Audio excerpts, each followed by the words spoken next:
Military contractors, they need to get paid, folks. You know who's one of the top military contractors? A man named Elon Musk. Who this morning, I have him muted on Twitter, but somehow this slipped through. This dude has like generational daddy issues. He tweeted, I love @real Donald Trump as much as a straight man can love another man. It's not a stretch to look at this and see how, Elon Musk's father repeatedly publicly saying how he isn't proud of his son may have affected this total sociopath psyche. But him and his gremlins are still at it. They've been picking apart at our Treasury payment system, which controls over $6 billion in payments and has control over a fifth of the United States economy. And yesterday, the Wall Street Journal broke a piece showing that one of these staffers, who it's a bunch of basically interns with Peter Thiel and Elon Musk associations, he brought this group in to pick apart our most sensitive information in the Treasury. And turns out, what do you know? He's a total racist. DOGE staffer resigns over racist posts, the Wall Street Journal broke last night. A key DOGE staff member who gained access to the Treasury Department's central payment system resigned Thursday after he was linked to a deleted social media account that advocated racism and eugenics. We've been sounding the alarm on Elon Musk's natalism and how connected that is to eugenics and racial supremacy via genes, how they speak about it. Now we have one of his staffers reflecting that worldview. Marco Ella is a 25-year-old who is a part of a cadre of Elon Musk lieutenants deployed by the Department of Government Efficiency to it's not a real department. These are people that are coming in from the outside and picking apart our federal government. To scrutinize federal spending, resigned after the Wall Street Journal asked the White House about his connection to the account. Just for the record, I was racist before it was cool, the account posted in July, according to the Journal's review of archived posts. Still not cool, you little twerp. I saw the photos of these guys. Not cool. You could not pay me to marry outside my ethnicity, the account wrote on X in September. Normalize Indian hate, the account wrote in the same month, in reference to a post noting the prevalence of people from India and Silicon Valley. After the Journal inquired about the account, of White House spokesperson Caroline Leavitt said that Elez had resigned from the role. And empty fucking life. Completely. There's more. People can look into it. It's just egregious, disgusting. Of course, expected. The guy did a Nazi salute at the inauguration and then spoke at a far-right German party rally and said that they should not feel guilt anymore about Germany's past. What we know what this guy's ideology is. And there were some questions about whether or not this particular staffer had access to the Treasury. So publicly, the administration was saying, no, he didn't. No, he didn't. But Wired reported, JK, he actually did. The U.S. Treasury claimed DOGE technologists didn't have right access when he actually did. Could scroll down a bit here. Shouldn't have had read access either. Right. U.S. Treasury Department and White House officials have repeatedly denied that technologists associated with Elon Musk's so-called Department of Government Efficiency had the ability to rewrite the code of the payment system through which the vast majority of federal spending flows. Wired reporting shows, however, that at the time these statements were made, a DOGE operative did in fact have right access. Not only that, but sources tell Wired that at least one note was added to Treasury records indicating that he no longer had right access before senior IT staff stated it was actually rescinded. Marco Ellis, a 25-year-old DOGE technologist, was recently installed at the Treasury Department as a special government employee, one of a number of young men identified by Wired, blah, blah, blah. So they're saying publicly that he didn't have access, when in reality, and by the way, Wired has been doing phenomenal reporting on this. Nathan Tankus as well, essential for the story. But what the Dow tumbled this morning. That's the one thing that could take Donald Trump away from this absolutely insane path that he's going down. And so what they're trying to do is do this in secret. It's why Elon Musk was saying, threatening criminal prosecution for people that publish the identities of these staffers or these interns. So on the one hand, they're claiming there's nothing to worry about. They're just Treasury staffers. But on the other hand, we should make it a criminal penalty to dox them, to say their public information. No, that's what public servants are supposed to have to engage in. They are supposed to have to be transparent about, their identity. It's kind of a basic core function of what's supposed to be a democratic government. But we don't know what he had access to. I mean, they're going after rewriting air traffic control permissions. They're gutting U.S. aid. The U.S. Treasury payment system, as I've talked about, has our medical information, our social security numbers, our home addresses, our bank information. They do Medicare payments. It's a fifth of the United States economy. This is insane.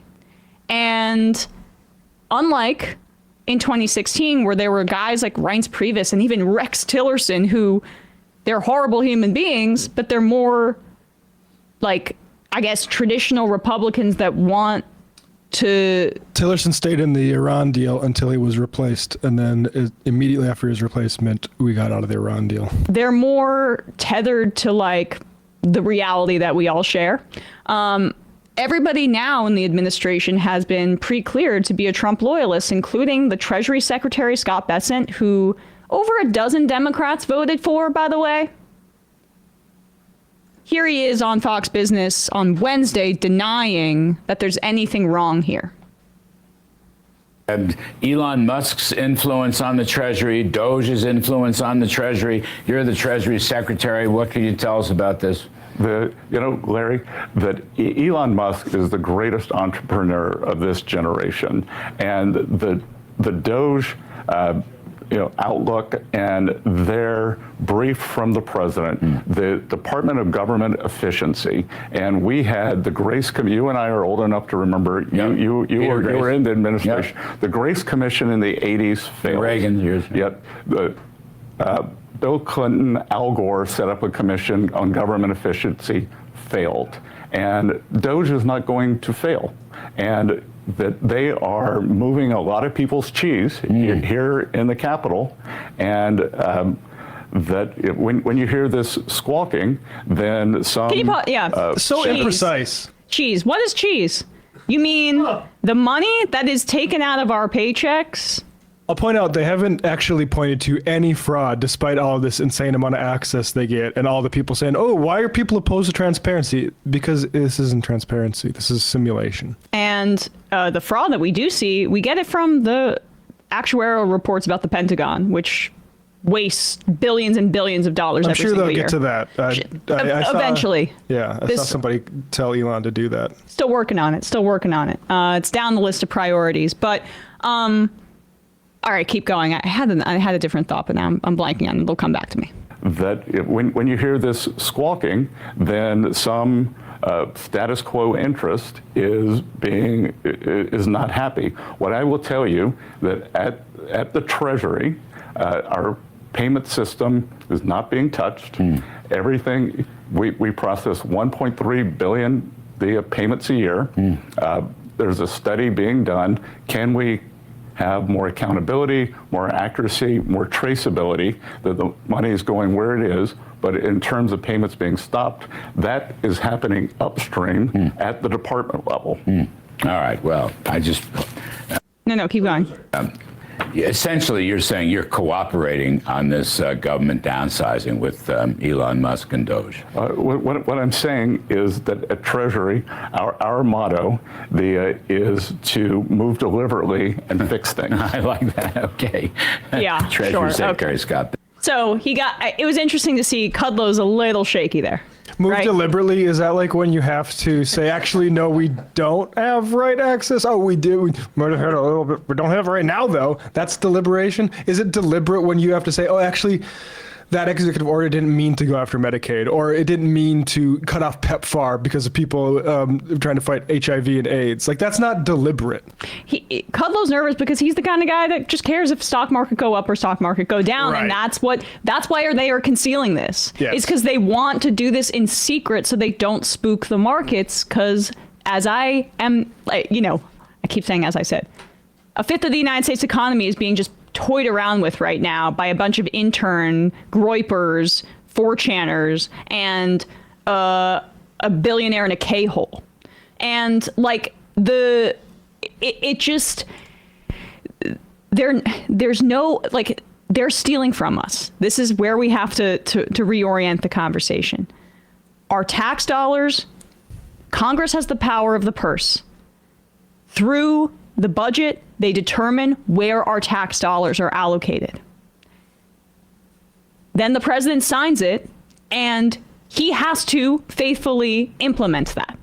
Trump is trying to subvert that core element of our Constitution with his proxy, Elon Musk, who's tinkering around in the pool of money that comes from our tax dollars, where they're trying to cut and not give us what we paid for with our taxes, because the money's already there. And you know, if this is all about efficiency, and you're cutting these programs because they're wasteful, then send us back our tax dollars.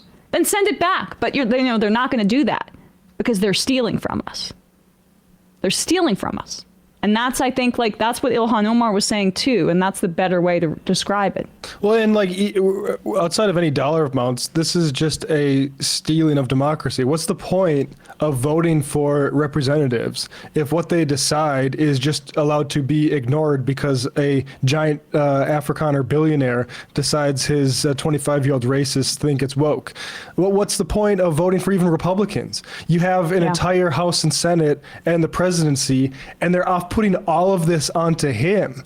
You could do this. You could pass all this stuff with laws. You could get to you could do big investigations into this stuff and expose it, like the Church Committee, which told us about COINTELPRO and MK Ultra and all that stuff.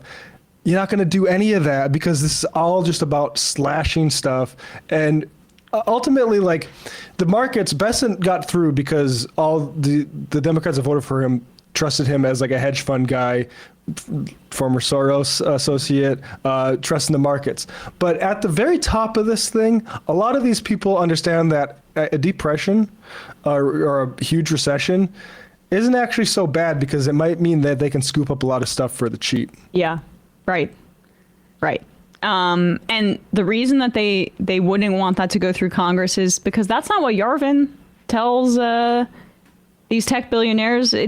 Democracy's too messy. And then that would be democracy. And then Joni Ernst has to own it a little bit more than just saying, "Oh, I go on, Elon." Mm-hmm. Whereas now you can just say, if he actually does break something and pushes too far, which he will, you can say, like, "Oh, Trump shouldn't have put so much trust in that. We're going to revoke his special governmental employee access." Hey folks, don't forget to hit the subscribe button and check out our daily show. We do it every day at 12 p.m. Eastern for about 2.5 hours. We even take phone calls. You should check that out.